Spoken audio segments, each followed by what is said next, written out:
Hello students, how are you? How is your study? Hope all of you are well. उम्मीद है आप लोग स्वस्थ है, मस्त है और खूब मज़े में पढ़ाई करें। आज का अपना टारगेट है कि अभी जो बोर्ड एग्ज़ाम्स है 2023 में, तो इस बोर्ड एग्ज़ाम में सीबीएसई में एप्लीकेशन ऑफ डेरिवेटिव से कुछ इम्पॉर्टेंट क्वेश्चंस मैं कराना चाहता हूँ। कुछ जो है डिलीटेड पोर्शंस है, तो वो डिलीटेड पोर्शंस आपको नहीं करना है यहाँ पर, बाकी ओवरऑल है आप उसको देख सकते हैं। जैसे कि रेट ऑफ चेंज जो है ये सिलेबस में है, इंक्रीजिंग डिक्रीजिंग सिलेबस में है, मैक्सिमा मिनिमा सिलेबस में है। अप्रॉक्सीमेशन और टेंजेंट नॉर्मल ये तो डिलीटेड हो चुका है, लेकिन अगर आप फिर भी इंटरेस्ट के लिए चाहे तो आप देख सकते हैं, ये आपका जेई में भी जो है कम में आने वाला है। तो चलिए अब देर नहीं करके गेम को स्टार्ट करते हैं। तो रेट ऑफ चेंज से कुछ क्वेश्चन मैंने सिलेक्ट किया है, तो इसको जो है वन बाय वन हम लोग सॉल्व करते हैं, ठीक है ना। तो पहला क्वेश्चंस है, क्वेश्चंस को आप देखिए। फाइंड एन एंगल थीटा, एक थीटा बनाना है आपको, वैल्यू फाइंड आउट करना है। वो थीटा 0 से 90 डिग्री के बीच में, दस that which increase twice as fast as sine theta. तो वो एंगल जो है वो इस रेट से इंक्रीज़ हो रहा है, उस एंगल का अगर हम लोग साइन ले और उसको जो है इंक्रीमेंट अगर कैलकुलेट करें उसका रेट को, तो उसका ट्वाइस होगा। तो बोलने का मतलब ये है कि अगर मैं एक एंगल थीटा लेता हूँ और इसका साइन ले लेता हूँ साइन थीटा, तो ये जो थीटा है ये जिस रेट से चेंज हो रहा है वो हम लोग ले लेंगे डी डी टी।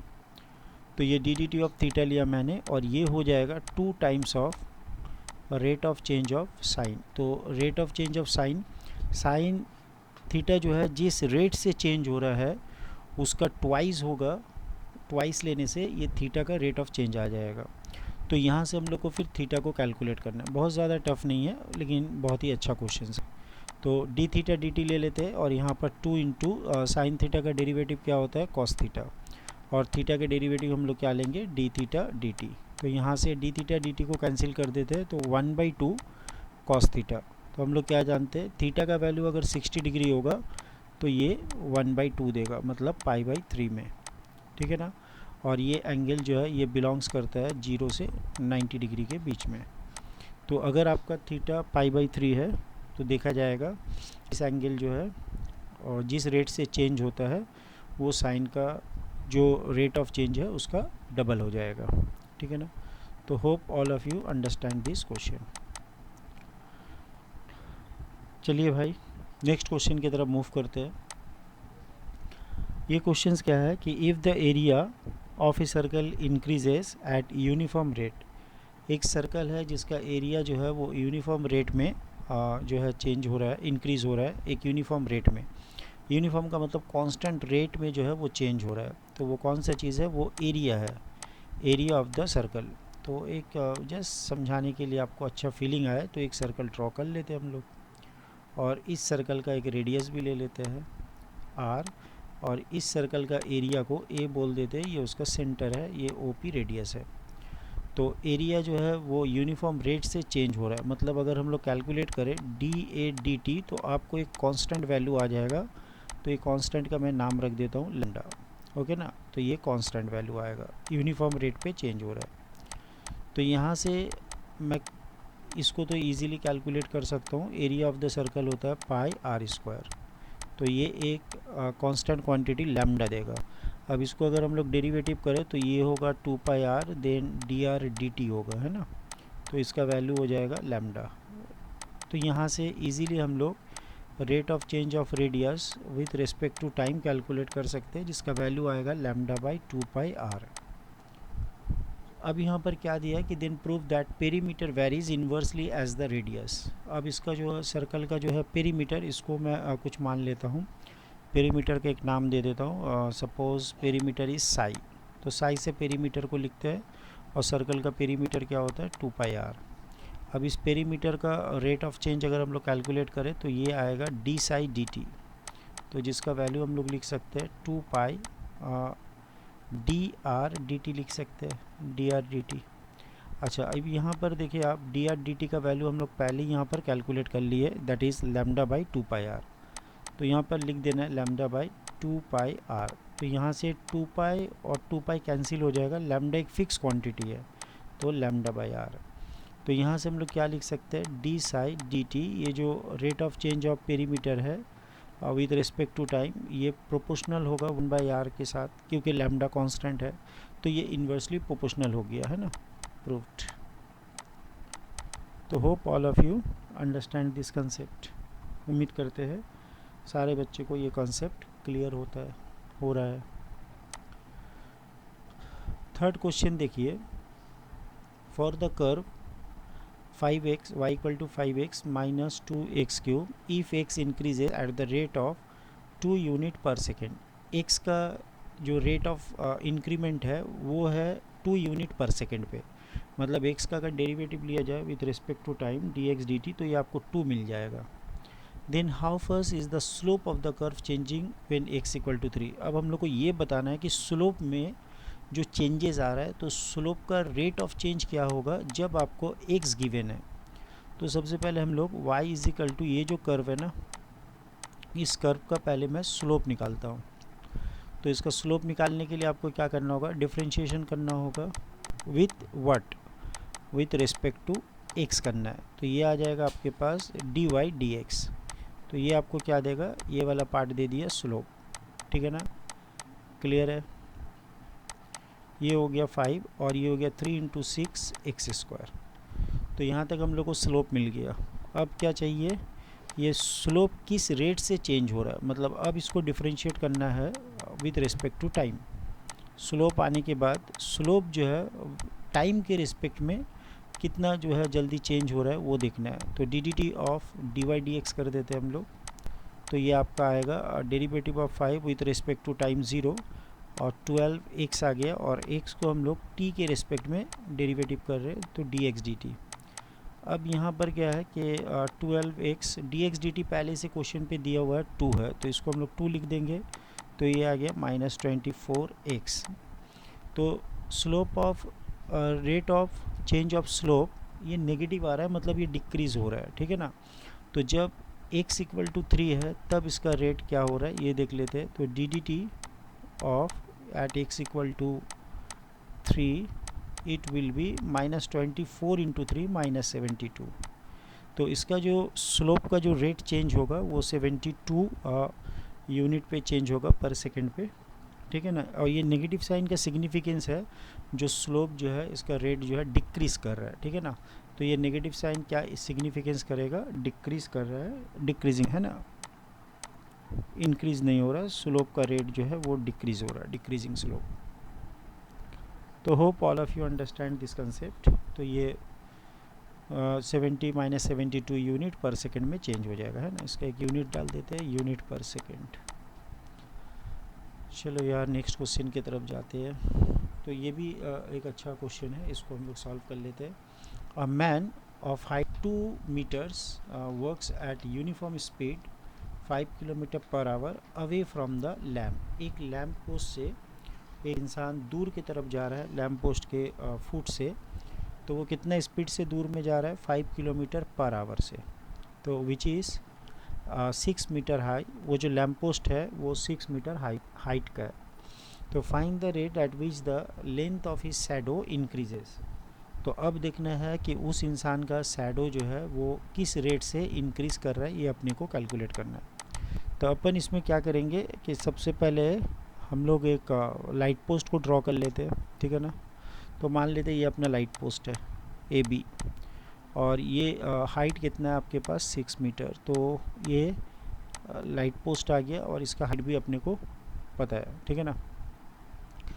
अब यहाँ पर क्या करना है कि मान लेते किसी एक पर्टिकुलर टाइम टी पे, ओके ना, at any instant, at any time और एट एनी इंस्टेंट, कोई भी एक टाइम पे एट एनी इंस्टेंट टी वो इंसान यहाँ पर खड़ा है जिसका हाइट 2 मीटर है, ठीक है ना।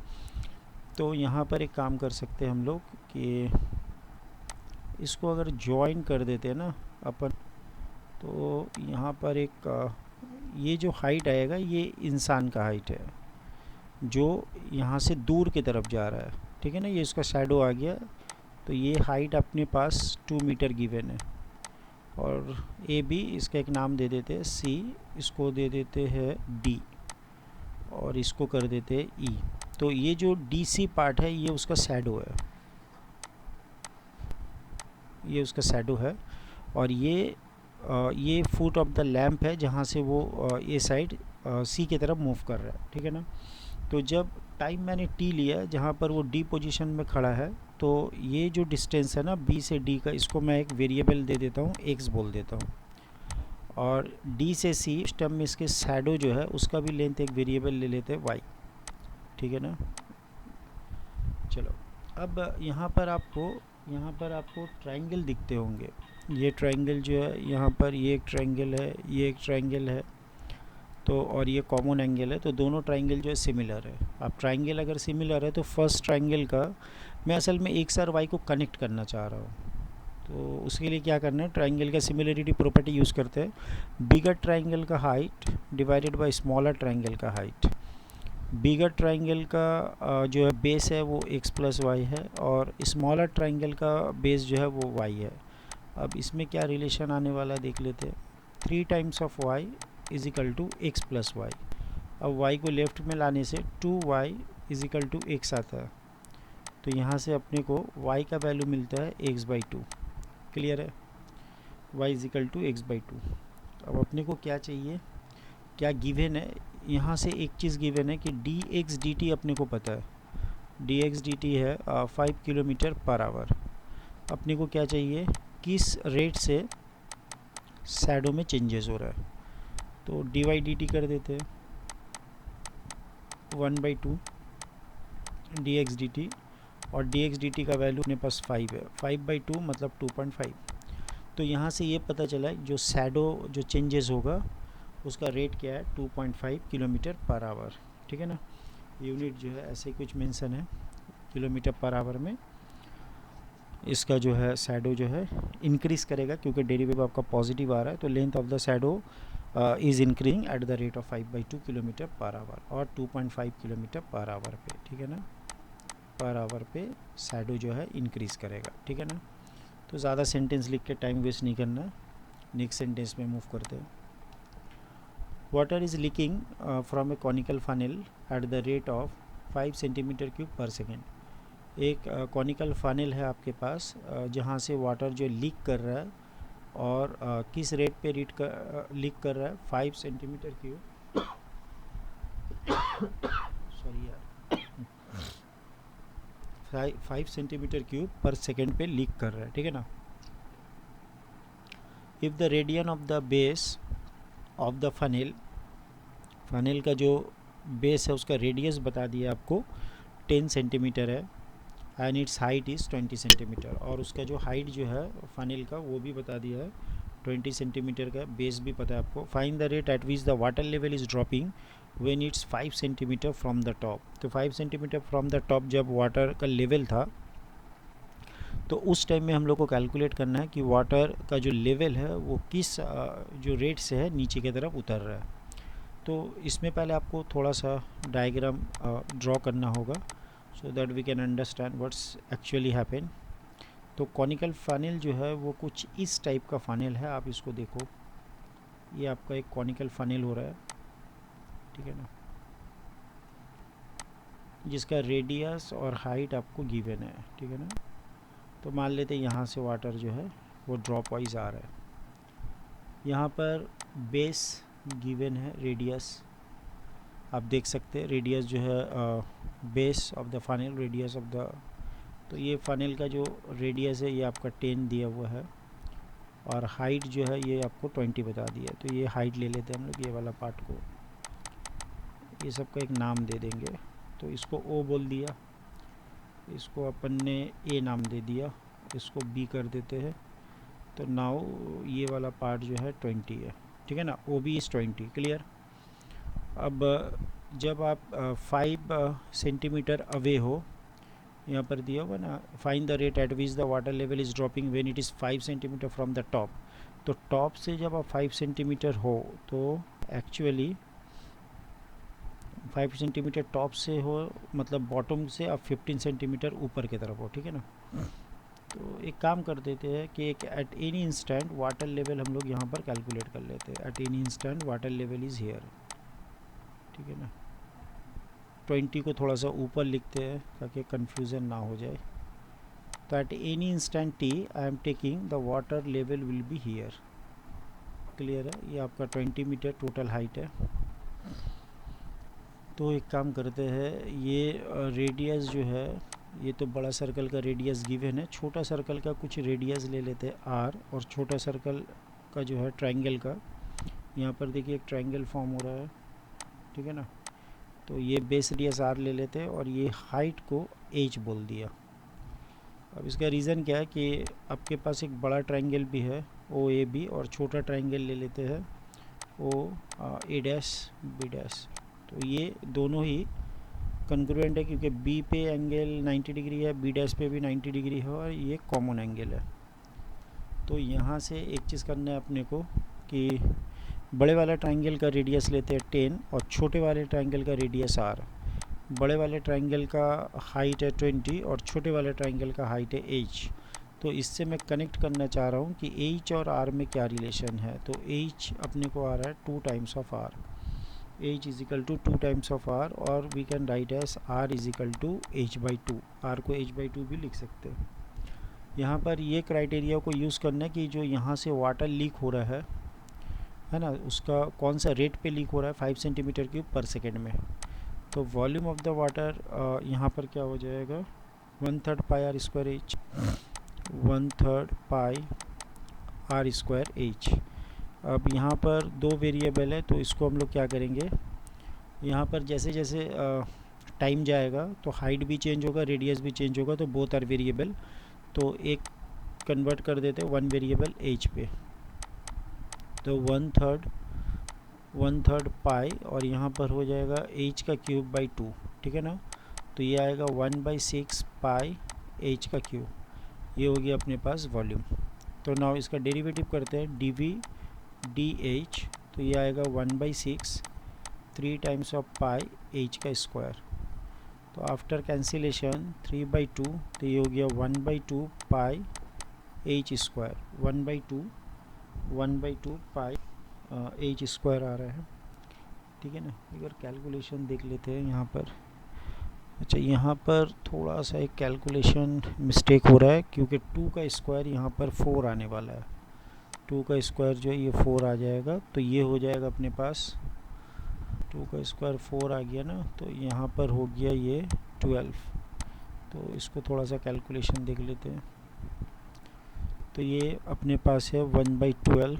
तो नाउ 1/12 देन वी हैव पाई और देन 3h स्क्वायर। तो इसको कैंसिल करते हैं, ये 4 आएगा। तो now we have 4 pi h square by 4, ऐसा कुछ आ रहा है डी वी डी एच क्या आ रहा है, पाई एच स्क्वायर बाई 4। अच्छा यहाँ पर एच के रिस्पेक्ट में मैंने डेरिवेटिव तो किया है, लेकिन ये कोई फ़ायदा नहीं होगा क्योंकि यहाँ पर आप देख सकते हैं टाइम के रिस्पेक्ट में दिया हुआ है। तो थोड़ा सा चेंज करना होगा, इसको टी के रिस्पेक्ट में लेना होगा। तो डी वी डी टी, तो यहाँ पर भी एक डी एच डी टी लगा देते हैं, डी एच डी टी, क्योंकि डी वी डी टी का वैल्यू आपके पास पता है ये 5 है। तो यहाँ से क्या आएगा, 5 × 4 20 बाई पाई एच स्क्वायर। ये आपको क्या देगा, डी एच डी टी देगा। तो rate of change of height with respect to time पता चल जाएगा, ठीक है ना, rate of change of height. अच्छा यहाँ पर एक चीज़ और भी है कि water is leaking from the canal at the rate of this. तो वाटर जब लीक हो रहा है तो यहाँ पर इसको हम लोग को हाइट जो इंक्रीज़ तो नहीं होगा, ये डिक्रीज़ होगा। तो यहाँ पर 5 ज़रूर है लेकिन आपको नेगेटिव लेना होगा। तो ये इंडिकेट करेगा कि वाटर जितना बाहर आता रहेगा तो वाटर का जो हाइट है ना कैनल में, फनल में, वो धीरे धीरे डाउन आएगा, ठीक है ना, नीचे नीचे उतरेगा वो। इसके वजह से आपको नेगेटिव लेना है। अब यहाँ पर एक दिया कि find the rate at which the water level is dropping when it is 5 centimetre from the top. अगर आप टॉप से 5 सेंटीमीटर हो टॉप से 5 सेंटीमीटर, तो बिलो से आपका हाइट कितना हो जाएगा उस टाइम में 20 माइनस 5 दैट मीन्स 15। तो जब हाइट आपका 15 सेंटीमीटर है तब आपको ये रेट को कैलकुलेट करना है कि हाइट किस रेट से डाउन होगा। तो d h d t which is equal to -20 by pi h square. तो पाई तो ठीक है, एच स्क्वायर की जगह 15 इंटू 15 लिख देते हैं। तो 5 into 4 then you have 5 into 3। तो now we have 4 into 45 pi -4 by 45 pi. तो इस रेट से सेंटीमीटर पर सेकेंड से, नेगेटिव का मतलब ये हाइट ऑफ द वाटर जो है ये कमता रहेगा, डिमिनिश्ड होगा, डाउन की तरफ जाएगा।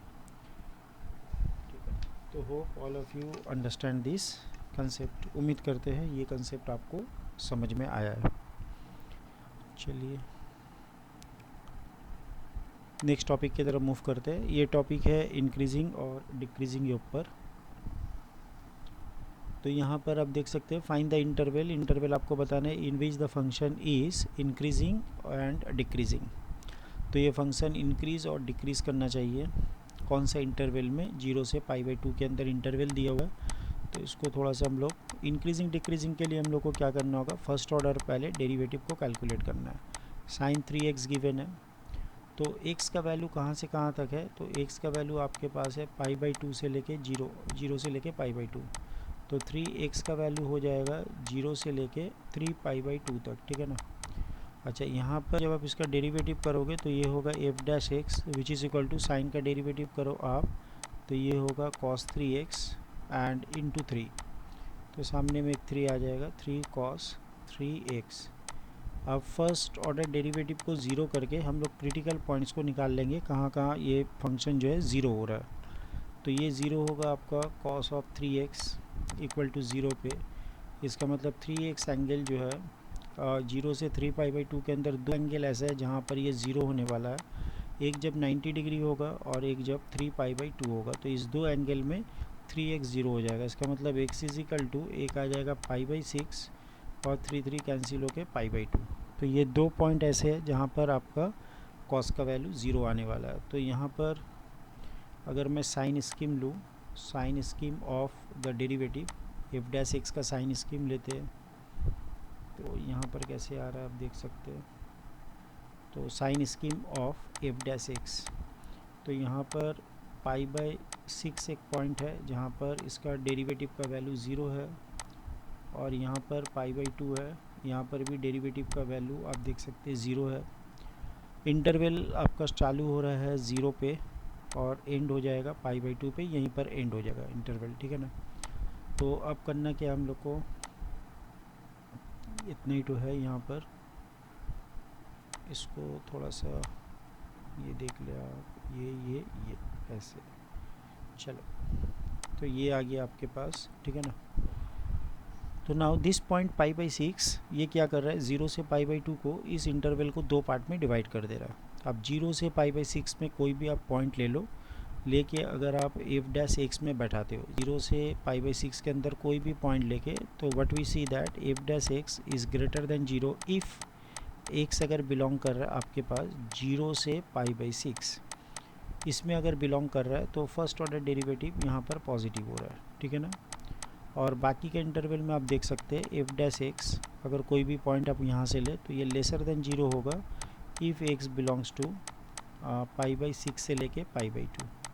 तो इस रेंज में आपका जो है फंक्शन जो है वो इंक्रीज़ कर रहा है और यहाँ पर फंक्शन जो है डिक्रीज़ कर रहा है, ठीक है ना। तो hope all of you understand this concept.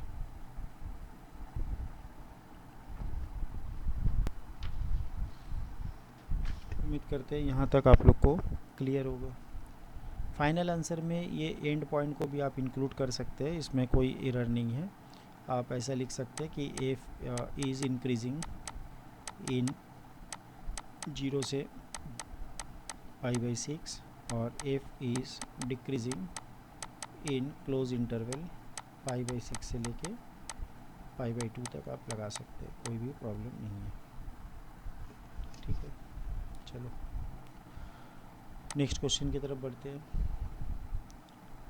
तो now what we observe that find the least value of a, आपको ए का लिस्ट वैल्यू बताना है, ए का लिस्ट वैल्यू बताना है, so that the function is strictly increasing on 1 2, जहाँ पर फंक्शन जो है स्ट्रिक्टली इंक्रीजिंग होगा 1 से 2 के बीच में।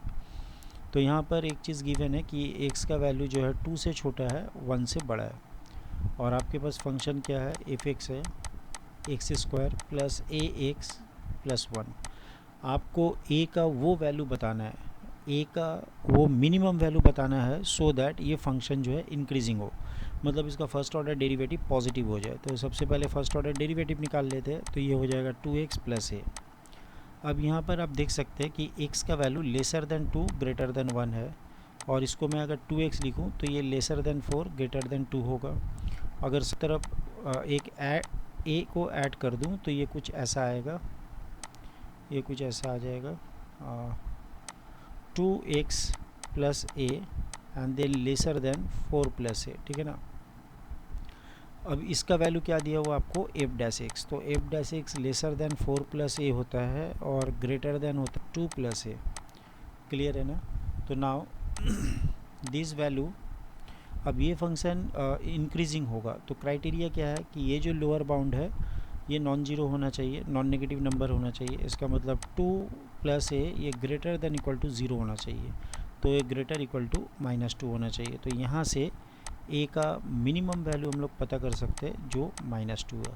तो ए का वो मिनिमम वैल्यू है -2, यहाँ पर आपका फंक्शन जो है वो इंक्रीजिंग हो जाएगा, ठीक है ना।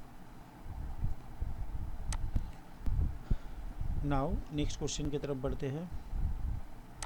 फाइंड द इंटरवल, एक इंटरवल बताना है जहाँ पर ये फंक्शन जो है इंक्रीजिंग होना चाहिए। तो इसके लिए हम लोग काम करते हैं, सबसे पहले दोनों तरफ लॉग ले लेते हैं, क्योंकि variable to the power variable है तो उसका डिफरेंशिएशन करना इजी नहीं है, लॉग लेके करने से इजी होगा। 1/f(x) डिफरेंशिएशन कर देते हैं एफ डैश एक्स, और यहाँ पर इसको डिफरेंशिएट करते हैं, एक्स को फिक्स करते हैं इसका 1/x, फिर आप log x को फिक्स कर दीजिए और x के लिए 1, तो यहाँ से क्या आ जाएगा, x कट के 1 प्लस आपके पास आ जाएगा log ऑफ x बेस ई, ठीक है ना। और यहाँ से आप लिख सकते हैं f dash of x equal to F x, जिसका वैल्यू है x power x 1 plus log of x base e. What we know that this quantity is always positive, ये नॉन नेगेटिव क्वांटिटी है, तो फंक्शन जो है वो increasing होगा only depend on this quantity, इस क्वांटिटी के ऊपर डिपेंड कर रहा है। तो f dash x is greater than 0 if 1 plus log x base E greater than 0। तो यहाँ से अपन लिख सकते हैं log of x base e greater than -1, यहाँ से हो जाएगा x greater than e power -1, that means 1/e। तो यहाँ से क्या पता चला कि f इज़ इंक्रीजिंग, f जो है इंक्रीजिंग होगा if x belongs to, x belong होना चाहिए 1/e इन्फिनिटी के अंदर, तो आपका फंक्शन जो है इंक्रीजिंग हो जाएगा, स्ट्रिक्टली इंक्रीजिंग होगा। नाउ इस क्वेश्चन को सॉल्व करते हैं। x का वैल्यू जो है वो 0 से π/2 के बीच में है, और आपको f(x) का वैल्यू जो है sin power 4x plus cos to the power 4x given है, ठीक है ना। Then find the interval where the f(x) is increasing और डिक्रीजिंग, वो इंटरवल बताइए जहाँ पर आपका जो है फंक्शन इंक्रीजिंग या डिक्रीजिंग हो रहा है। तो आप यहाँ पर लिखो f(x) इक्वल टू, अपने पास क्या है, sin पावर 4x है plus cos square power 4x, ठीक है। तो इसका पहले डेरिवेटिव ले लेते हैं, तो sin पावर 4 के लिए 4 sin क्यूब x आएगा, और sin x के लिए आपको मिलेगा cos x, फिर आप इसको लिखो 4 cos क्यूब x, और cos x के लिए आपके पास आ जाएगा -sin x। आप क्लियरली देख सकते हैं कि एक 4 sin x है कॉमन आ रहा है और एक cos x कॉमन है, तो यहाँ से आपको मिलेगा sin का स्क्वायर x, और यहाँ से आपको मिलेगा cos का स्क्वायर x। तो एक नेगेटिव आप बाहर ले लो, -4 sin x cos x, तो ये अंदर वाला फार्मूला बन जाएगा cos ऑफ 2x। एक 2 को आप मल्टीप्लाई कर दो तो ये हो जाएगा 2 sin 2x and then cos of 2x, और फिर से मल्टीप्लाई कर देते, मतलब 2 sin a cos a का फार्मूला लगा देते, तो -sin ऑफ 4x आ गया आपके पास। यहाँ पर x का लिमिट को एक बार देख लेते हैं, x का वैल्यू कैसा है, 0 से 90 डिग्री के बीच में है। तो यहाँ से अगर हम लोग 4x निकालें तो ये कुछ आ जाएगा 4 × 0 और 2π, तो इस रेंज के अंदर आपका ये एंगल जो है लाई कर रहा है, ठीक है ना। अगर आपको इंक्रीजिंग बताना है तो हम लोग क्या लिखेंगे, F dash x should be positive. तो एफ डैश एक्स पॉजिटिव होना चाहिए, इसका मतलब माइनस साइन 4x जो है ये पॉजिटिव होना चाहिए। दोनों तरफ नेगेटिव साइन से मल्टीप्लाई कर देते तो साइन 4x आपके पास नेगेटिव होना चाहिए।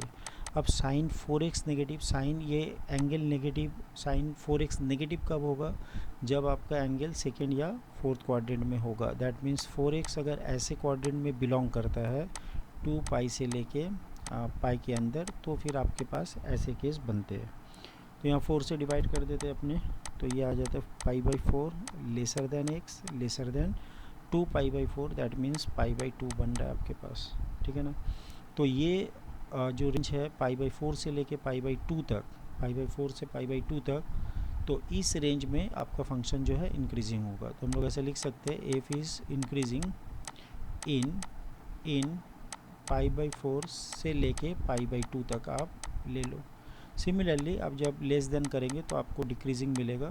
तो F x is decreasing in the interval 0 से पाई बाई 4, ठीक है ना। आप यहाँ पर क्लोज ब्रैकेट लगा सकते हैं, ओपन भी रख सकते हैं, बोथ आर करेक्ट। ये क्वेश्चंस काफ़ी अच्छा क्वेश्चंस है, वेरी इंपॉर्टेंट क्वेश्चन में आप इसको लिख सकते हो। ये बोर्ड में बहुत बार इस टाइप का क्वेश्चन आ चुका है।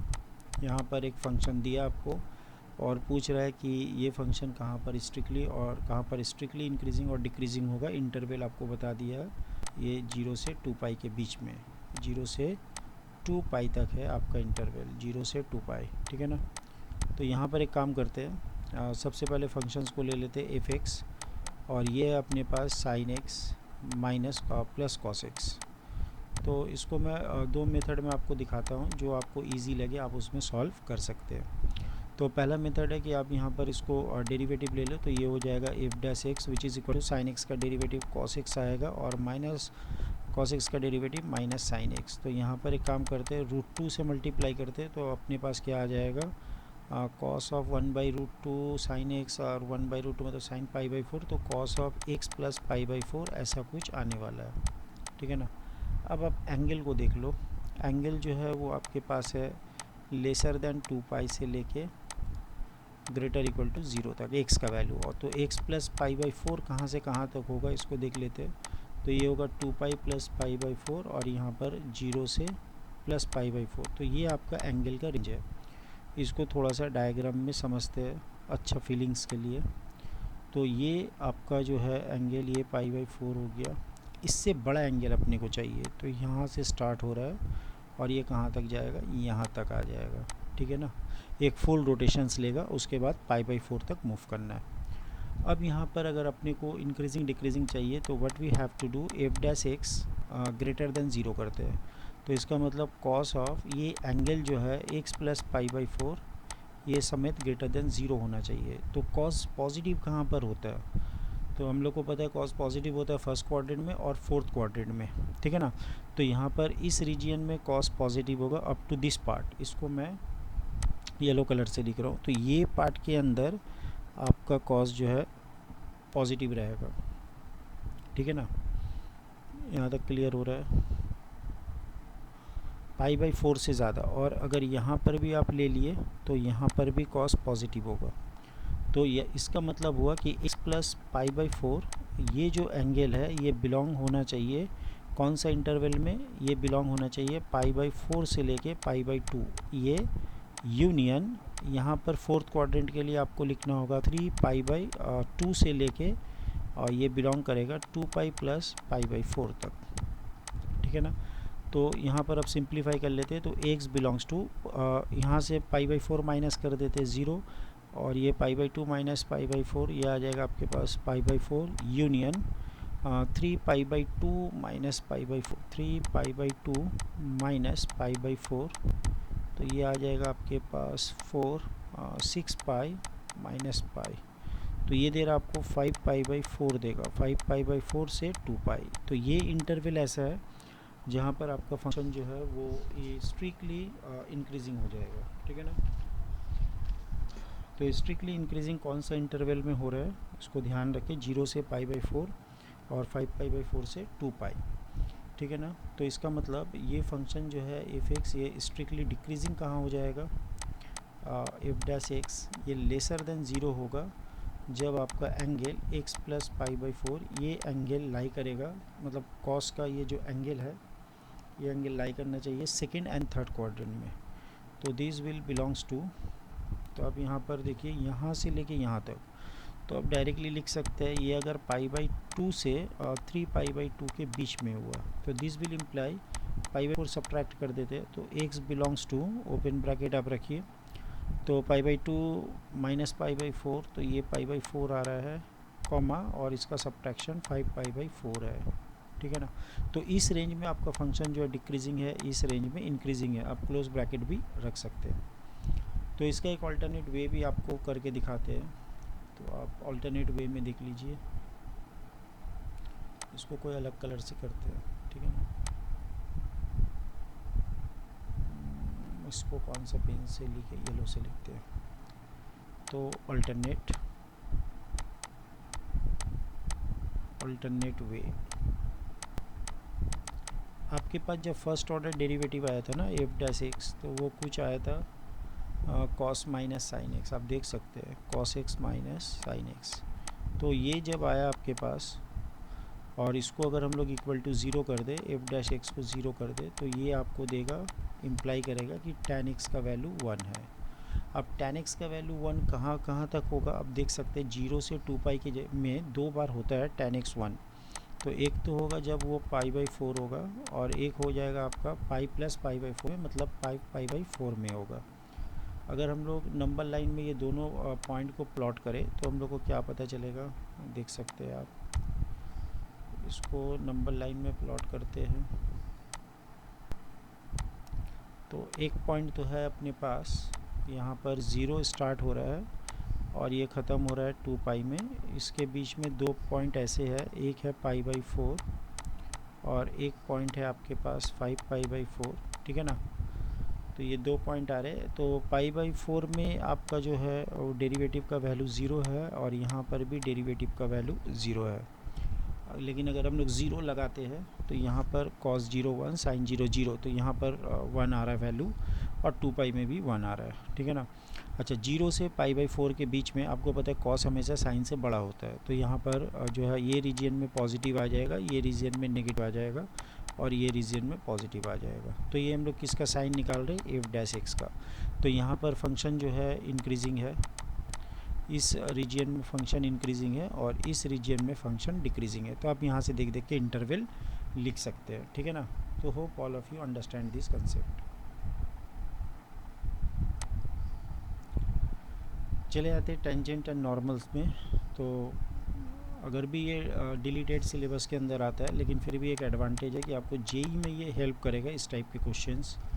So that the curve cut orthogonally if this, orthogonally का मतलब होता है कि अगर दोनों कर्व का मैं स्लोप निकाल लूँ, जिस पॉइंट में टेंजेंट ड्रॉ करना है कौन पॉइंट पे, उस पॉइंट पे अगर दोनों कर्व का टेंजेंट का स्लोप निकाल लो तो उसका प्रोडक्ट जो है -1 होना चाहिए।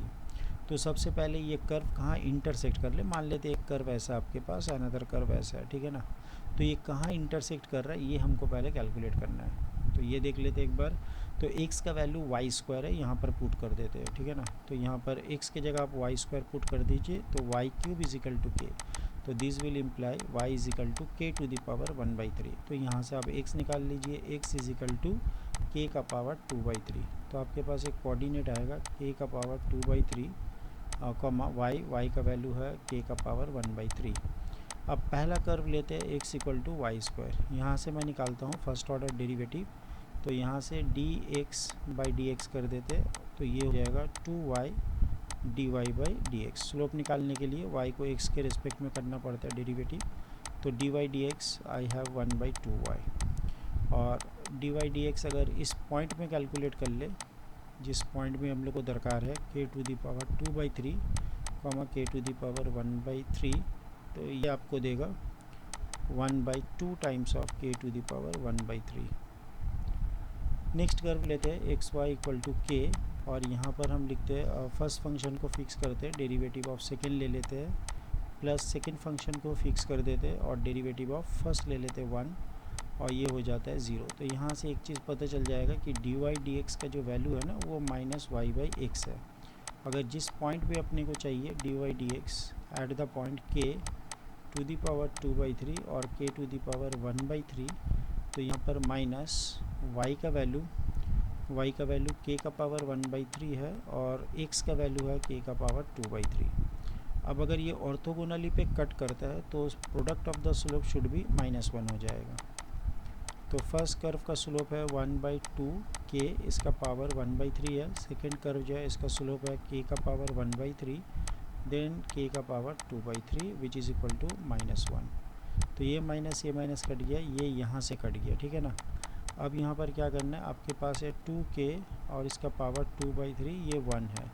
तो अब पावर दोनों तरफ क्यूब ले लेते हैं, अपने को क्यूब लेना है। तो 8k का स्क्वायर इज इक्वल टू 1 आ जाएगा। तो ये अपना रिक्वायर्ड कंडीशंस है। तो hope all of you understand this concept. तो अगर दोनों कर्व आपस में ऑर्थोगोनली में कट करता है तो यहाँ पर कौन सा कंडीशन आपको लगाना है, दोनों कर्व का जो कॉमन पॉइंट है जहाँ पर आप टेंजेंट ड्रॉ करेंगे तो उस टेंजेंट का स्लोप लेना है और दोनों का स्लोप का प्रोडक्ट 1 होना चाहिए। दोनों का स्लोप का प्रोडक्ट 1 होना चाहिए। चलिए नेक्स्ट क्वेश्चन की तरफ मूव करते हैं। Prove that curve touch each other at the point 1,2। तो कभी भी अगर आपको कर्व को दिखाना है कि दोनों कर्व एक पॉइंट में जो है आपस में जो है टच कर रहा है, तो आपको क्या दिखाना होगा, एक ही पॉइंट में उसका जो है उसका स्लोप जो है इक्वल आ रहा है, एक ही पॉइंट में उसका स्लोप इक्वल आ रहा है। तो now 2y dy dx is equal to 4 आ रहा है यहाँ पर। तो dy dx को कैलकुलेट करते हैं, दैट इज़ 2/y, और गिवन पॉइंट पे कैलकुलेट कर लेते हैं dy dx at the point 1,2। तो ये आ जाएगा आपका 2/2, दैट इज़ 1। नेक्स्ट ले लेते हैं ये वाला curve, x² plus y square minus 6x plus 1 which is equal to 0। तो यहाँ से x² का डेरिवेटिव 2x, y² का डेरिवेटिव 2y, dy dx आएगा एंड देन 6 और ये 0।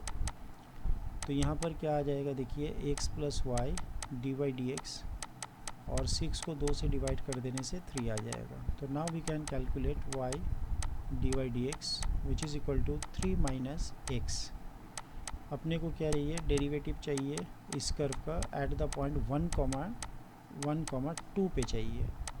तो now derivative of the curve at the point 1,2, तो x का वैल्यू 1 डालते हैं और y का वैल्यू 2, तो अगेन 1। तो what we observe that at the point 1,2 जो दो कॉमन पॉइंट है, इस कॉमन पॉइंट में जो मैंने टेंजेंट्स ड्रॉ किया दोनों का स्लोप सेम है। इसका मतलब ये तभी पॉसिबल होगा जब कॉमन टेंजेंट हो जाए, मतलब ये एक कर्व गया है, ये एक कर्व है और ये दोनों कर्व टच कर रहा है, क्योंकि ये दोनों कॉमन और दोनों कर्व का कॉमन एक टेंजेंट है इसी पॉइंट 1,2 में, ठीक है ना। तो ये कर्व जब एक दूसरे को टच करेगा तभी ऐसा कंडीशंस आएगा सेम पॉइंट पे, ठीक है ना।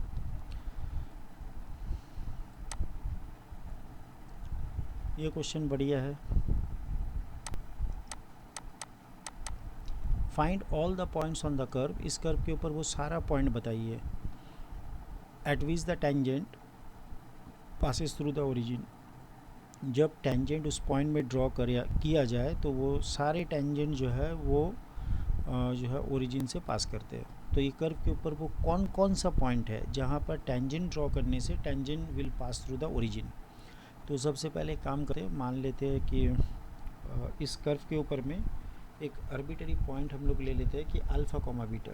इस कर्व के ऊपर में एक पॉइंट ले लेते हैं अल्फ़ा कॉमा बीटा जो आर्बिट्ररी पॉइंट है, ठीक है ना।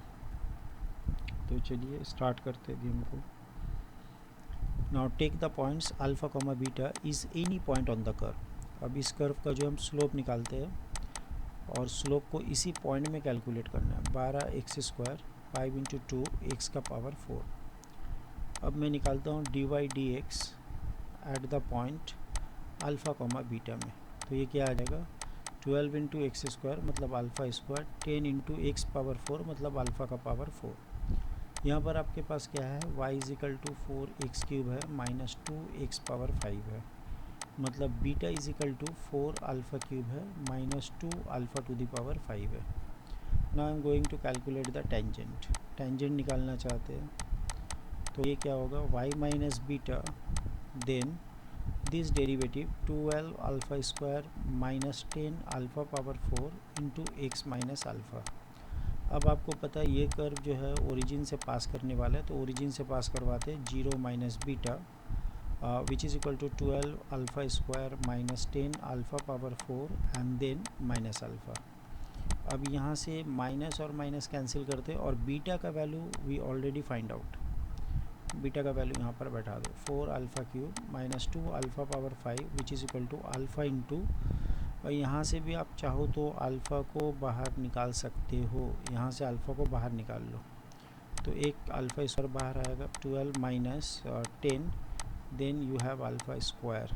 तो नाउ यहाँ से अपने पास अल्फ़ा क्यूब है तो अल्फ़ा क्यूब से डिवाइड कर देते हैं, 4 इंटू 2 अल्फ़ा क्यूब से डिवाइड करने से alpha square, then 12 minus 10 alpha square. तो नाउ माइनस 2 प्लस 10 ये 8 अल्फ़ा स्क्वायर यहाँ पर आने से, और 12 माइनस 4 8, तो 8 कट गया, आपके पास अल्फ़ा का वैल्यू आ गया प्लस एंड माइनस 1, ठीक है ना। तो बीटा का वैल्यू क्या आएगा, when alpha is plus 1 then beta will be, beta निकाल लेते 4 minus 2 that means 2, when alpha is equal to minus 1 then beta is equal to minus 4 minus में प्लस 2 दैट मीन्स माइनस 2। तो इस curve के ऊपर में अच्छा एक चीज़ और आप देखेंगे, ये कर्व 0 0 ओरिजिन को भी सेटिस्फाई कर रहा है, तो इस कर्व के ऊपर में एक पॉइंट तो 1,2 है, एक पॉइंट है -1, -2, एक पॉइंट है 0 0। ये 3 पॉइंट ऐसा है जहाँ पर आप अगर टेंजेंट ड्रॉ करेंगे तो वो टेंजेंट ओरिजिन से ही पास होने वाला है, ठीक है ना। तो नेक्स्ट क्वेश्चन की तरफ फिर मूव करते हैं हम लोग। Hope all of you understand this easy questions. चलो यहाँ पर है, find the coordinates of the point on the curve this at which the tangent is equally incline to the axis. तो ये मैंने क्लास में भी आपको पढ़ाया था कि जब भी टेंजेंट इक्वली इंक्लाइंड होता है, जब भी कोई लाइन इक्वली इंक्लाइंड होता है एक्सिस से, तो हम लोग क्या करते हैं, स्लोप को +-1 ले लेते हैं। तो इस कर्व का पहले स्लोप निकाल लेते हैं, 1/2 root x then 1/2 root y, और ये हो जाएगा dy/dx which is equal to आएगा 0। तो now 1/√y dy/dx which is equal to 1/√x with negative sign.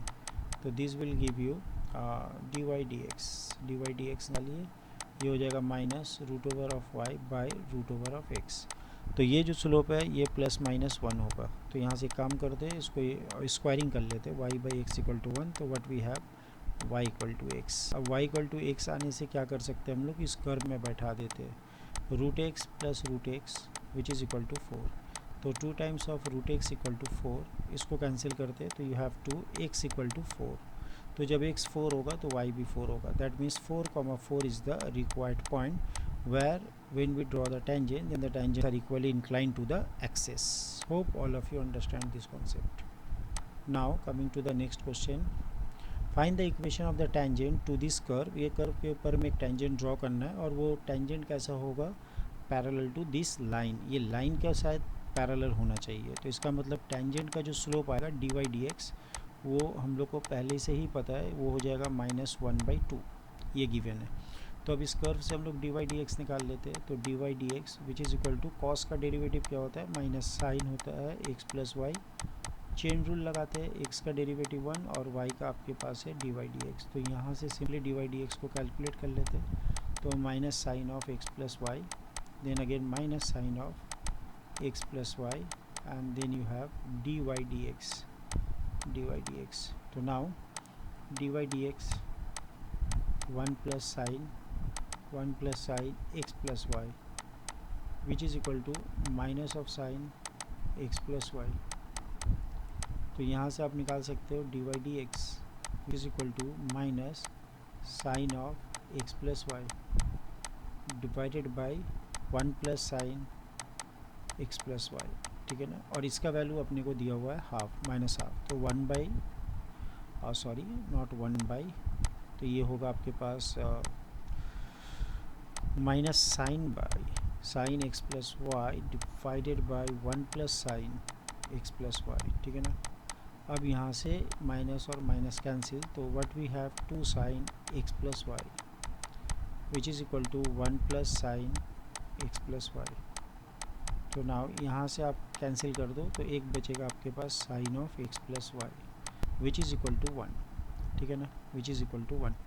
अब साइन अगर x प्लस वाई 1 होता है तो we know that general solution क्या आ जाएगा, x plus y is equal to 4n plus 1 multiply with pi by 2, जहाँ पर n का वैल्यू क्या होता है, n का वैल्यू होता है n इंटीजर। तो ये एक सोल्यूशन आ गया अपने पास। अब इसको ओरिजिनल इक्वेशन में बैठा के we try to find out y। तो y will be cos of x plus y, but x plus y is 4n plus 1 multiply with pi by 2, ये आ रहा है आपके पास। तो इसका मतलब कॉस ऑफ, यहाँ से आप देखेंगे 2n pi plus pi by 2, तो मतलब यहाँ पर ज़ीरो हो जाएगा, ठीक है ना।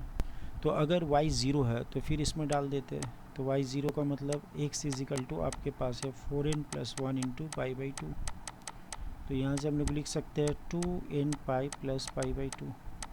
तो अब x क्या क्या वैल्यू होगा यहाँ पर दिया हुआ, -2 पाई से लेके आप 2 पाई तक ले सकते हैं। तो put n is equal to 0, तो x इज इक्वल टू आपके पास पाई बाई 2 है when n is equal to 0। 1 बैठाने से आप 2 पाई से ज़्यादा हो जाएगा, -1 बैठाओ तो when n is equal to -1, तो -1 बैठाने से -2 पाई प्लस पाई बाई 2, तो ये हो जाएगा 4 पाई, दैट मीन्स -3 पाई बाई 2। तो ये x का दो वैल्यू ऐसा आ रहा है जहाँ पर ये गिवन कंडीशंस को जो है सेटिस्फाई कर रहा है, ठीक है ना। तो अब ये दो पॉइंट को लिख लेते हैं। जब आपके पास पाई बाई 2 है देन y ज़ीरो है, जब आपके पास x का वैल्यू 3 पाई बाई 2 है देन y ज़ीरो। तो these are the required points. ये दो पॉइंट ऐसा है इस कर्व के ऊपर में जहाँ पर अगर हम लोग टेंजेंट ड्रॉ करें तो वो tangent parallel to this line हो जाएगा। तो pi by 2, 0 and -3 pi by 2, 0. These are the required point. Hope all of you understand this concept. चलो अब हम लोग आ जाते हैं अप्रॉक्सीमेशंस की तरफ। अब हम लोग आ जाते हैं अप्रॉक्सीमेशंस की तरफ, ठीक है ना। तो इसको अप्रॉक्सीमेट करना है, तो हम लोग को क्या पता है कि ये वाला जो है स्क्वायर रूट निकालना इसका डिफ़िकल्ट है, तो एक नियरेस्ट नंबर ले लेते हैं जिसको हम लोग जानते हैं, स्क्वायर रूट जिसका पसंद है। तो 0.082 है, ठीक है ना। तो एक काम करते, थोड़े से दूर में एक नंबर आपको तो मिल जाएगा, वो है 0.090 ले सकते हैं आप, 0.09, क्योंकि इसका स्क्वायर रूट हम लोग जानते हैं, ठीक है ना। अब ये दोनों में डिफरेंस कितना का है ये भी देखना होगा आपको। तो ये आ जाएगा आपके पास 0.008, तो दोनों में डिफरेंस है 0.008 का। दोनों में डिफरेंस कितना का है, 0.008 का डिफरेंस है, ठीक है ना। तो अब एक काम करते हैं, नाउ एक फंक्शन डिफाइन करते हैं एफ एक्स जो अपने पास है स्क्वायर रूट फंक्शन। दूसरा डिफाइन करते हैं एक्स पॉइंट जो है 0.09, ये है अपने पास 0.090। और डेल्टा एक्स को डिफाइन कर लेते हैं। डेल्टा एक्स कैसा है, ये है -0.008। अब अपने को क्या चाहिए उसको कैलकुलेट करते हैं।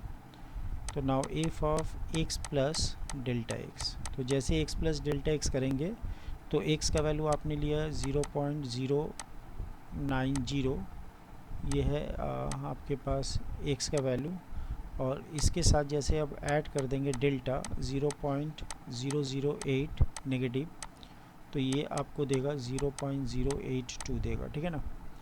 तो now we can write this formula as f x plus delta x into f dash of x. तो एफ ऑफ एक्स की जगह वैल्यू बैठा दो आप।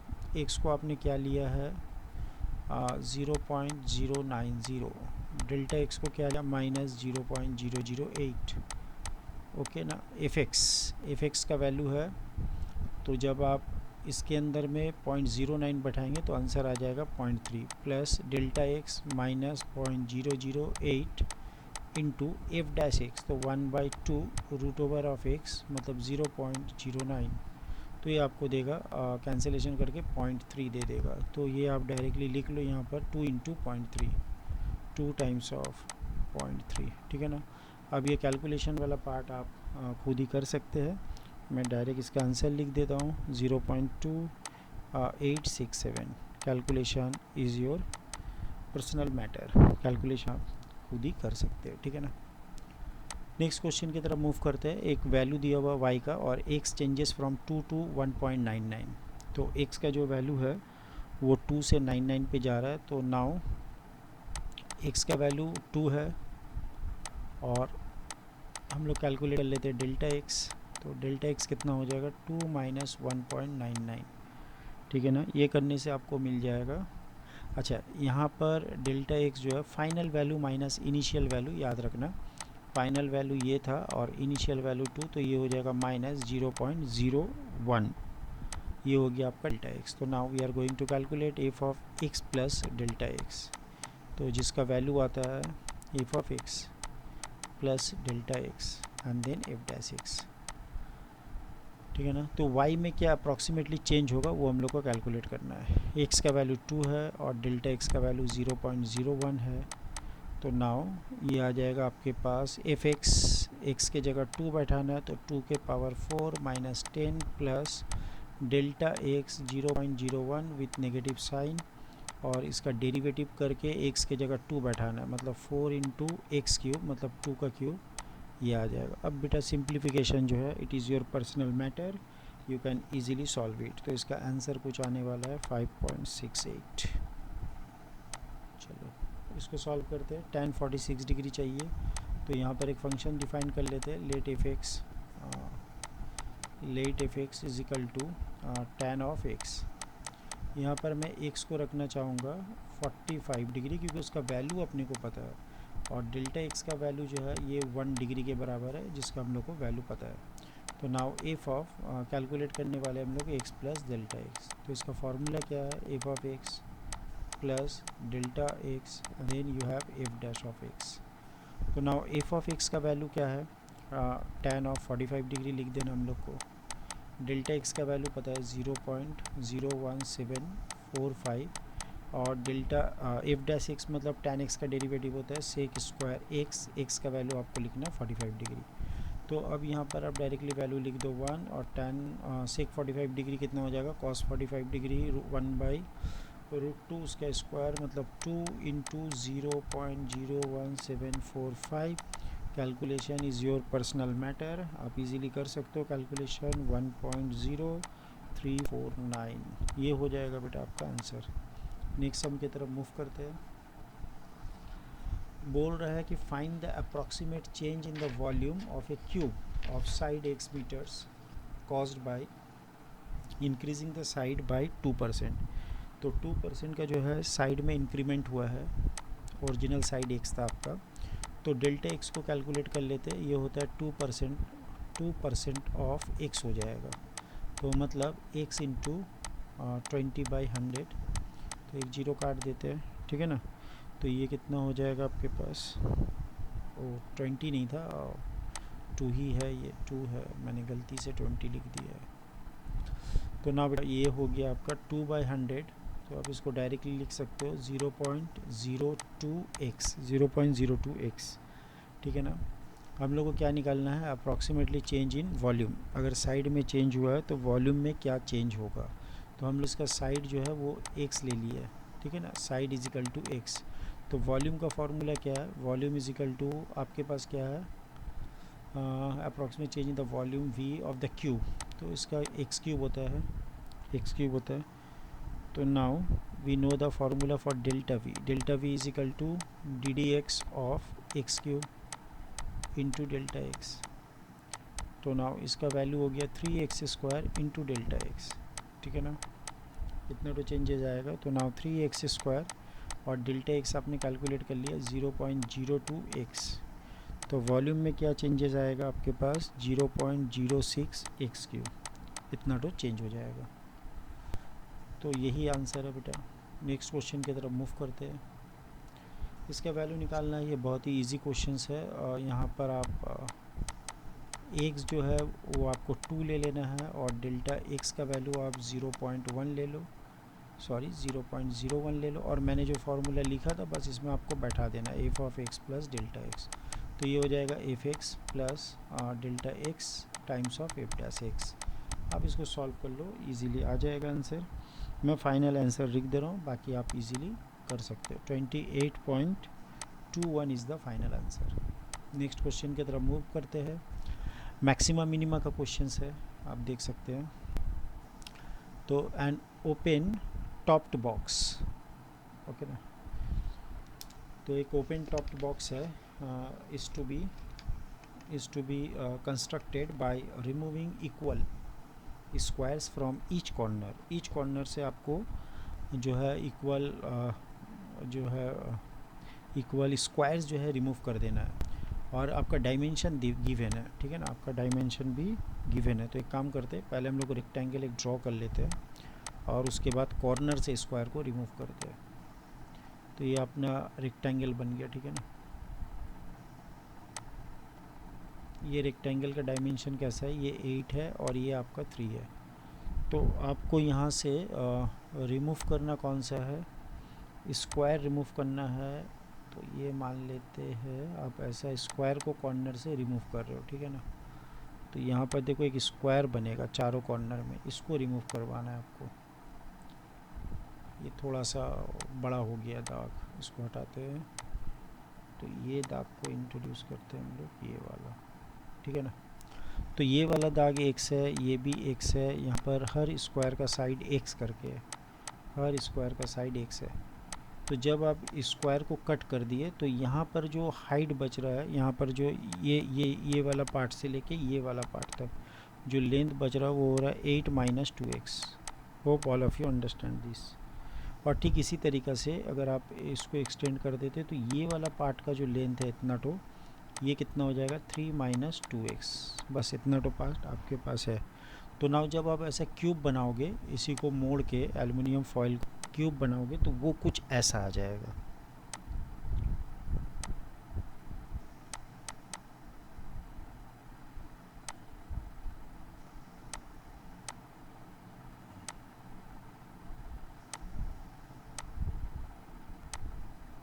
तो यहाँ पर 8 - 2x, 8 - 2x एक आ रहा है डायमेंशन। एक डायमेंशन आपका बेस की तरफ है 3 - 2x, और ये जो आपने कट किया था स्क्वायर, ये वाला आपका ये हाइट बन जा रहा है x, ये वाला पार्ट, ये वाला पार्ट, ठीक है ना।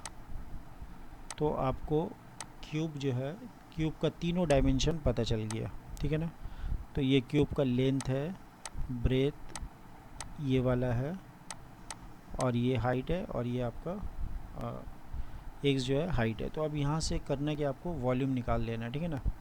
Largest box, find the volume of the largest box. तो पहले वॉल्यूम निकालते हैं, फिर उसको लार्जेस्ट कर देते हैं हम लोग। v = length into breadth 3 - 2x into height कर देते हैं।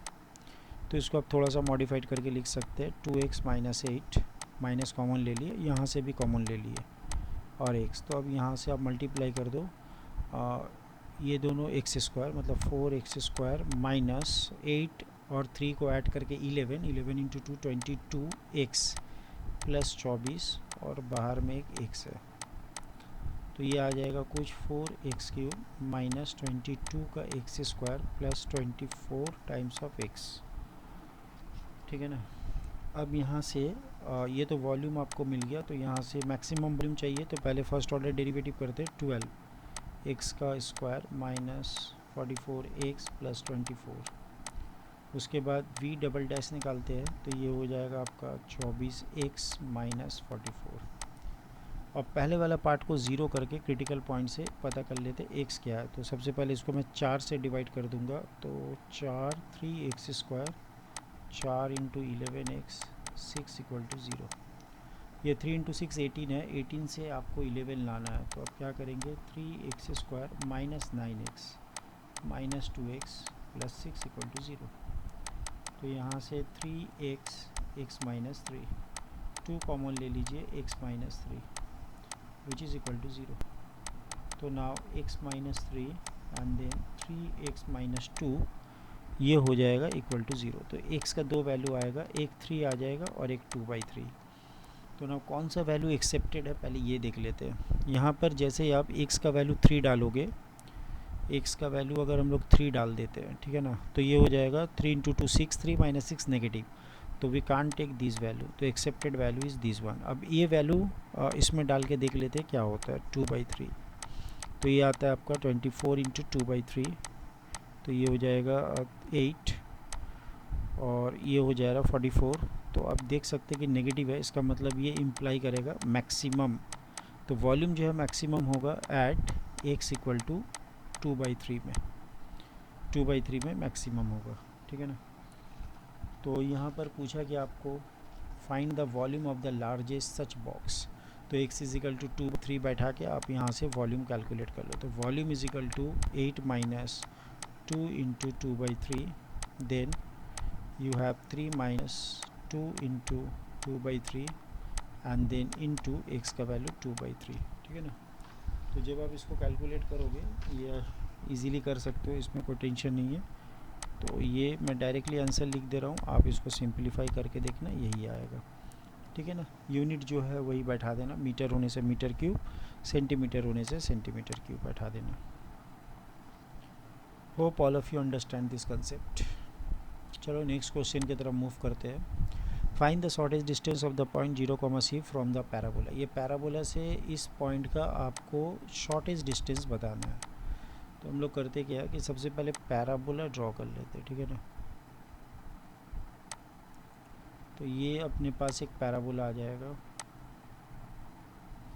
y is equal to x², और आपका पॉइंट कहाँ पर है, वो आपके पास y एक्सिस के ऊपर में है, 0, c ऐसा कोई पॉइंट है।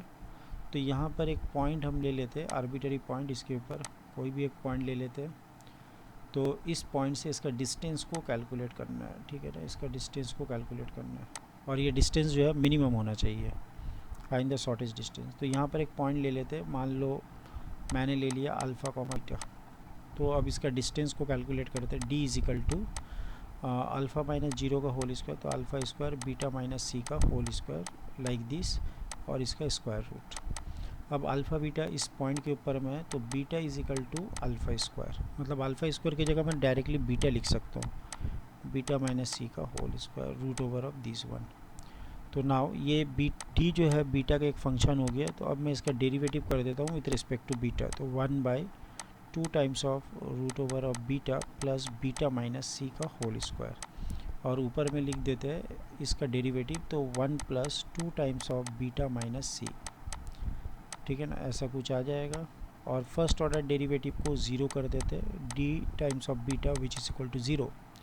0 करने से क्या मिलेगा अपने पास, 2 beta minus C is equal to अपने पास -1 आ जाएगा, ठीक है ना। हम लोग को खोजना क्या है, मैं खोजना चाहता हूँ यहाँ से बीटा को इन टर्म्स ऑफ सी पे चाहिए। तो now what we have, 2 times of beta -2c is equal to -1। तो next we have 2 beta which is equal to 2c -1। तो now we have beta which is 2c -1/2। ये अपना beta का value आ गया, ठीक है ना। अब अगर आपको मैक्सिमम मिनिमा चेक करना है तो फिर डबल ऑर्डर डेरिवेटिव कैलकुलेट करना होगा। ये है एक प्रोसेस। अदर प्रोसेस है कि आप सिंगल ऑर्डर डेरिवेटिव से भी कर सकते हैं। यहाँ पर आपको बीटा का वैल्यू जो है पता चल गया, डी डैश बीटा का आप साइन स्कीम देख लीजिए। बीटा का वैल्यू है यहाँ पर आपके पास 2c -1/2, ठीक है ना। तो यहाँ पर अगर आप देखेंगे लेस देन, जब आप ये साइड में है तो कोई भी वैल्यू बीटा का अगर 2c -1 से छोटा होता है, बीटा का वैल्यू अगर 2c -1 से छोटा हो रहा है तो आप यहाँ पर बैठा दीजिए, तो आपको क्या वैल्यू मिलेगा, नेगेटिव वैल्यू आ जाएगा, ठीक है ना। तो यहाँ पर बीटा का कोई भी वैल्यू अगर 2c -1 से आपने छोटा लिया तो आपको यहाँ पर नेगेटिव वैल्यू मिलेगा, और बीटा का वैल्यू जब 2c + 1 से ज़्यादा होगा तो यहाँ पर पॉजिटिव हो जाएगा। इसका मतलब डेरिवेटिव यहाँ मतलब जो डेरिवेटिव ऑफ द फंक्शन जो है वो पहला डिक्रीज़ किया है और फिर बाद में इंक्रीज़ किया। इसका मतलब इस पॉइंट में जो है मिनिमम वैल्यू एग्जिस्ट कर रहा है। तो फर्स्ट ऑर्डर डेरिवेटिव टेस्ट से भी आप बता सकते हैं। तो this is the required point. ये जो बीटा है 2c -1/2, ये वो पॉइंट है जहाँ पर आपका मिनिमम डिस्टेंस एग्जिस्ट करेगा। तो बीटा का वैल्यू ये लेना होगा आपको, ठीक है ना। तो वो रिक्वायर्ड डिस्टेंस कितना हो जाएगा, तो रिक्वायर्ड डिस्टेंस अपने पास है बीटा के टर्म पे ही है, तो d is equal to required distance which is equal to beta, that means 2c minus 1/2, और उसके बाद बीटा माइनस सी है तो 2c माइनस 1/2 माइनस सी का होल स्क्वायर। अब ये सिंप्लीफाई आप खुद ही कर सकते हैं, तो इसको सिंप्लीफाई करके आप देखना 4c माइनस 1/2 ऐसा कुछ आ जाएगा। This will be the required distance, shortage distance यही होगा आपके पास। चलो नेक्स्ट क्वेश्चन की तरफ मूव करते हैं। Prove that radius of the right circular cylinder of the greatest curved surface area which can be inscribed in a given cone is half of that cone, is half of that of the cone। Okay, एक बार questions देख लेते हैं।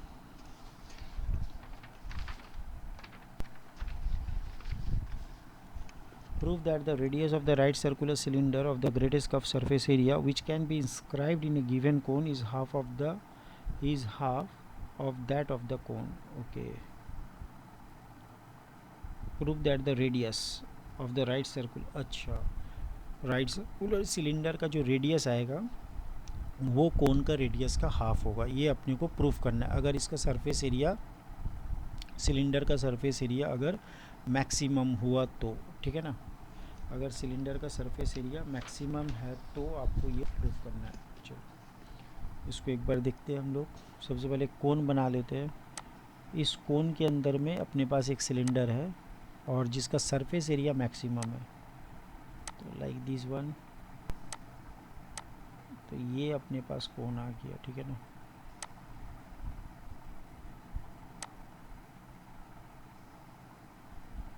ये है cone का जो है ये आपका एक्सिस आ गया। अब इसके अंदर आपके पास एक सिलेंडर है, ये मान लेते ये सिलेंडर है, ठीक है ना। Surface area, greatest curve surface area, इसका कर्व सरफेस एरिया मैक्सिमम होगा, ठीक है ना। तो ये अपने पास ऐसा कुछ सिलेंडर बन रहा है, तो उस टाइम में दिखाना होगा radius of the cylinder is half of the radius of the कोन, ठीक है ना, ये आपको दिखाना है। तो सबसे पहले इसका एक नाम दे देते हम लोग, ये ए है, इसको बी बोल दे दिया, इसको सी बोल दिया हमने, इसको डी बोल दिया हूँ, इसको ई, ठीक है ना, ये ई है। अच्छा, इसका एक नाम दे देते पी, इसका एक नाम दे देते हैं क्यू, ठीक है ना। अब यहाँ पर एक नाम और दे देते हैं ओ, यहाँ पर ये किया। तो आप यहाँ पर देख सकते हो कि ट्रायंगल जो है ए ओ सी, ये ट्रायंगल ये सिमिलर है टू द ट्रायंगल क्यू, इसको मैंने क्या नाम दिया था, D E, okay, E Q E C के सिमिलर है, क्योंकि ये आपको राइट एंगल मिल जाएंगे, ये भी राइट एंगल, और यहाँ पर आप देख सकते हैं कि दोनों ट्रायंगल में एक एंगल कॉमन भी है, ठीक है। तो अब इसका एडवांटेज क्या है कि आप यहाँ पर हम लोग एक काम कर सकते हैं कि रेडियस जो है,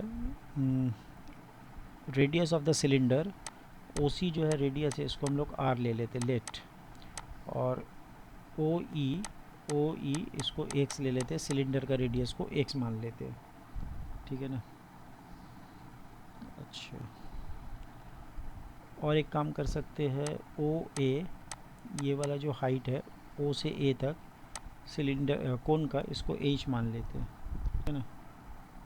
तो नाउ यहाँ से हम लोग इस हाइट को कैलकुलेट कर सकते हैं बाय द सिमिलर ट्रायंगल। तो चलो सबसे पहले लेते हैं बड़ा ट्रायंगल। तो बड़ा ट्रायंगल का हाइट है एच, और ये जो छोटा ट्रायंगल है इसका हाइट को हम एक नाम दे देते हैं क्यू ई रखते, चलो ठीक है ना। बड़ा ट्रायंगल जो है उनका रेडियस को मैंने क्या बोला था, ओ सी आर, ओके, और इसका रेडियस को मैंने ओ ई। अच्छा, छोटा ट्रायंगल का रेडियस जो है वो एक्स है, पूरा आर है, तो आप ई सी कैलकुलेट कर सकते हो। E C is equal to radius minus x, R minus x आ जाएगा, आर माइनस एक्स। तो ये रिलेशन आपको प्रोवाइड करेगा क्यू ई का लेंथ कितना होगा, तो Q E is equal to H time of R minus X by R, H time of R minus X by R, ये क्यू ई निकल गया, ठीक है ना। तो ये हाइट आपको पता चल गया, सिलेंडर का हाइट क्या है, सिलेंडर का रेडियस भी अपने आप को पता है। तो अब इसका कर्व सरफेस एरिया निकाल लेते हैं, ठीक है ना। सी ए से कर्व सरफेस एरिया का एक नाम दे देते एस। तो ये कैसा हो जाएगा, pi r square into h. Oh no no no, ये तो वॉल्यूम हो गया, 2 pi r h, 2 pi r h, 2 pi r h. तो इसको हम लोग लिखते हैं 2 पाई, रेडियस को हम लोग एच लिए, और क्यू ई ये इसका हाइट है, H into R minus X by R, ऐसा कुछ है, ठीक है ना। चलो, तो आर जो है वो रेडियस है और ये फिक्स क्वांटिटी है, सिर्फ यहाँ पर एक्स जो है वो वेरिएबल है, एच और आर फिक्स्ड है। तो एक काम करते हैं हम लोग, 2 पाई आर को अलग कर लेते हैं, एच को भी अलग कर देते, सिर्फ एक्स को मल्टीप्लाई करते, R X minus X square, R X minus X square, ठीक है ना। तो ये एज जो है ये एक्स का फंक्शन ले लेते हैं, एज जो है अपना एक्स का फंक्शन है। तो एच डैश एक्स क्या आ जाएगा, देखो आप, 2 पाई एच बाई आर, यहाँ से एक्स का डेरिवेटिव आर माइनस 2x। अब जब इसको इक्वल टू ज़ीरो करेंगे, एच डैश एक्स को जीरो, एच डैश एक्स अगर कर दिए तो this will imply R is equal to 2x, that means x is equal to R by two, x is equal to R by two. तो अब ये पता करना होगा, आर बाई टू तो आ गया, क्या ये मैक्सिमम या मिनिमम दे रहा है कर्व सरफेस एरिया। इसके लिए डबल ऑर्डर डेरिवेटिव कर लेते हैं, एच डबल डैश एक्स, तो 2 पाई एच बाई आर, और यहाँ पर आर के लिए 0 माइनस 2, तो आप क्या देख रहे हो, ये नेगेटिव है, 4 pi h by r, always less than 0 whatever the value of x you insert here. तो कुछ भी वैल्यू डाल दो नेगेटिव आएगा, मतलब maximum, curve surface area maximum हो रहा है जब रेडियस जो है कोन का वो half of the radius of the cylinder, sorry cylinder का radius half of the radius of the cone होगा। तो यही तो अपने को प्रूफ करना था। Hope all of you understand this. Now coming to the next one. चलो, एक हेलीकॉप्टर है दुश्मनों का, is flying along the curve given by this, okay. एक पैराबोल कर्व में एक हेलीकॉप्टर जो है वो मूव कर रहा है। A soldier placed at the point 3,7, एक सोल्जर जो है वो 3,7 पॉइंट में प्लेस्ड है, wants to shoot down the helicopter when it is nearest to him, okay. तो ये वो हेलीकॉप्टर को जो है शूट डाउन करना है, गोली मारना है जब वो नियरेस्ट पोजीशन में आएगा। तो सबसे पहले आप देख लेते हैं 3,7, तो ये कर्व को पहले ड्रॉ करते हैं अपने, y equal to X square का कर्व को 7 यूनिट ऊपर कर देते हैं, ठीक है ना। तो ये अपना पॉइंट आ गया 0,7, 0,7, when X is 0 y equal to 7। तो यहाँ पर एक सोल्जर है, तो वो सोल्जर का पोजीशंस कहाँ पर है, 3,7 में, मतलब लाइक 3,7 तो हाइट इधर है, ठीक है ना। तो 3 इधर, हाइट इधर, एक काम करते हैं यहाँ पर कहीं सोल्जर ले लेते हैं हम, ये अपने सोल्जर का पोजीशन है 3,7। अब जो एरोप्लेन है वो मान लेते हैं वो कुछ ऐसे डायरेक्शन में आ रहा है या फिर ऐसे डायरेक्शन में आता है, ठीक है ना, ऐसे वो आ रहा है। तो जब वो नियरेस्ट पोजीशंस पे आएगा तब ये शूट करने वाला है, क्लियर है। तो ये नियरेस्ट पोजीशन में आने से ये इनको शूट करेगा, क्लियर है ना। चलो, इसके ऊपर में कोई भी एक आर्बिटरी पॉइंट ले लेते हैं, इस कर्व के ऊपर में। तो इस कर्व के ऊपर में ये कर्व कैसा है, ये है y is equal to F X is equal to X square plus 7। तो इसका मतलब यहाँ पर अगर मैं एक पॉइंट ले लेता हूँ, ये सोल्जर का पॉइंट है P ले लेता हूँ, इस पॉइंट को मैं Q बोल दिया। तो Q का कोऑर्डिनेट्स में ऐसा ले सकता हूँ x, y, और y का वैल्यू है एक्स स्क्वायर प्लस 7, और P का कोऑर्डिनेट अपने को पता है 3,7। तो नाउ पी क्यू डिस्टेंस को कैलकुलेट करते हैं, तो root over of X minus 3 का होल स्क्वायर, और यहाँ पर आएगा एक्स स्क्वायर प्लस 7 माइनस 7, तो एक्स पावर 4, ऐसा कुछ आ जाएगा।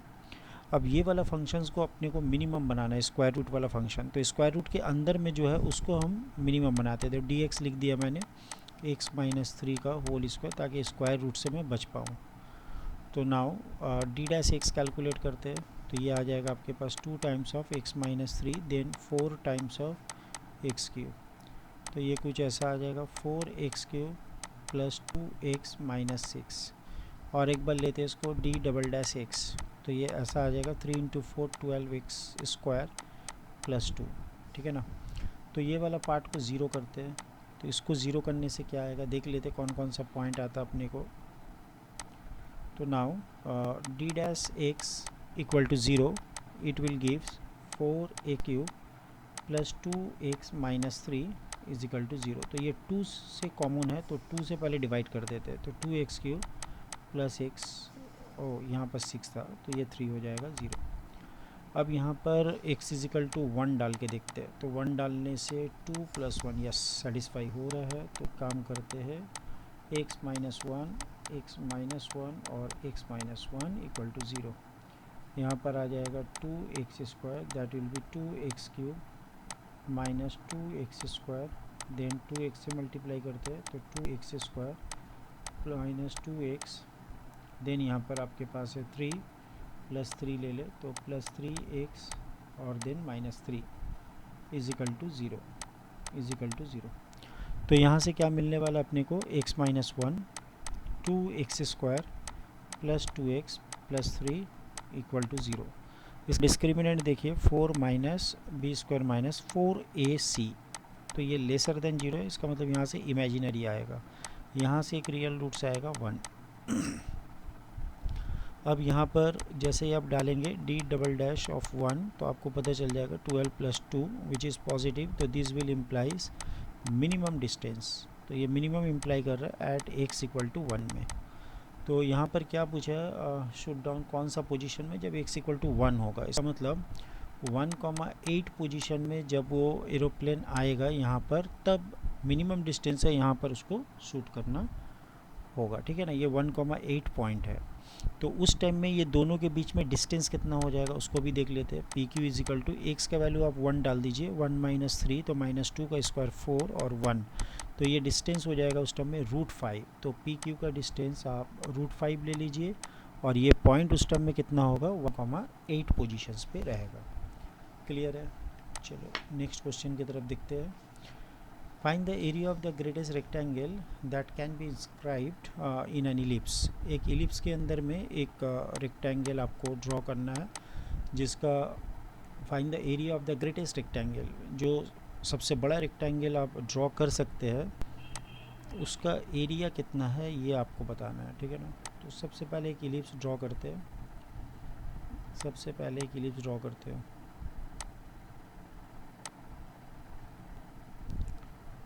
तो अपना इलिप्स कुछ ऐसा आ गया।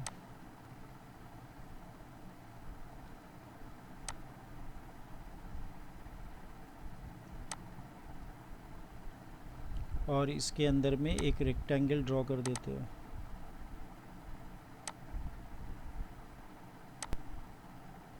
इस रेक्टेंगल का जो है एरिया मैक्सिमम करना है। ठीक है ना। इसका एक नाम दे देते हैं ABCD। चलो ठीक है ना, ABCD नाम दे दिए। ये अपना x डैश x डैश है, ये अपना y डैश। तो मैं क्या करता हूँ एक आर्बिट्ररी पॉइंट ले लेता हूँ C का coordinates with the help of this. तो ये हो जाएगा a cos theta b sin theta, ये मैंने पॉइंट ले लिया। ठीक है ना। तो इसका कोऑर्डिनेट पता है a cos theta b sin theta, मतलब यहाँ से यहाँ आपके पास है a cos थीटा और ये वाला हाइट जो है ये है आपके पास b sin थीटा, ये है आपके पास b sin थीटा। क्लियर है। तो now we can easily write BC is equal to 2 times of b sin theta हो जाएगा। और यहाँ से हम लोग लिख सकते हैं AB is equal to 2 times of a cos theta. तो एरिया अगर हम लोग निकाल ले रेक्टेंगल का एरिया, तो एरिया को मैं एक नाम दे देता हूँ। यहाँ पर एरिया को सपोज़ मैंने कॉल किया है S, एरिया को S से कॉल करते हैं तो S ऑफ थीटा बोल दिया मैंने। तो ये हो जाएगा 2 of a cos theta then multiply with 2 of b sin theta. तो यहाँ पर एक 2 को यूटिलाइज़ कर देते हैं तो ये होगा AB sin ऑफ 2 थीटा। ठीक है ना। अब मैक्सिमम मिनिमा के लिए क्या करना पड़ता है, डेरिवेटिव लेना होगा, फर्स्ट ऑर्डर डेरिवेटिव। तो twice of A B sine theta, sine 2 theta को आप करो कॉस 2 थीटा और इनटू 2, ठीक है ना। तो ये कुछ आपके पास आ जाएगा 4 of A B cos 2 theta, और एक बार डेरिवेटिव करते हैं एज डबल डैश थीटा, तो 8 ए बी कॉस 2 थीटा का डेरिवेटिव आ जाएगा आपके पास sine 2 theta with negative sine, ठीक है ना। तो यहाँ पर फर्स्ट ऑर्डर डेरिवेटिव को जब हम लोग जीरो बनाएंगे तो cos 2 theta equal to zero होगा। कॉस 2 थीटा ज़ीरो कब होगा, जब 2 थीटा आपके पास यहाँ पर पाई बाई 2 होगा, that means theta is equal to pi by 4 होना चाहिए। तो इस वैल्यू पे एज डबल डैश थीटा आप देख सकते हैं माइनस 8 ए बी, और यहाँ पर साइन पाई बाई 2 में 1 हो गया। तो लेस देन जीरो मतलब ये इम्प्लाई कर रहा है कि मैक्सिमम एरिया है। तो एरिया कब होगा, जब पाई बाई 4 होगा, और वो एरिया का वैल्यू यहाँ से आप कैलकुलेट कर लीजिए ट्वाइस ऑफ ए बी। तो ये हो गया मैक्सिमम एरिया, ठीक है ना, ये याद रखना है। तो किसी भी इलिप्स के अंदर में अगर आपको मैक्सिमम एरिया वाला रेक्टेंगल चाहिए तो एरिया होता है 2 ए बी। तो यहाँ से क्वेश्चंस और भी बन सकते हैं, नोट करके आप लिख सकते हैं। तो अगर रेक्टेंगल चाहिए आपको, रेक्टेंगल मैक्सिमम एरिया, तो ये होता है 2AB, और उसी इलिप्स का एरिया होता है पाई ए बी। अगर इन दोनों का रेशियो कभी निकालने दे दिया आपको, तो लिखना क्या है आपको, 2:पाई। Hope all of you understand this. तो डियर स्टूडेंट्स, नेक्स्ट वीडियो में मिलते हैं, और अब की बार और भी अच्छे अच्छे लेवल के क्वेश्चंस लेके आते हैं, और आपका जो है और भी कॉन्सेप्ट को स्ट्रॉन्ग बनाते हैं, ठीक है ना। तो तब तक के लिए bye, have a nice day.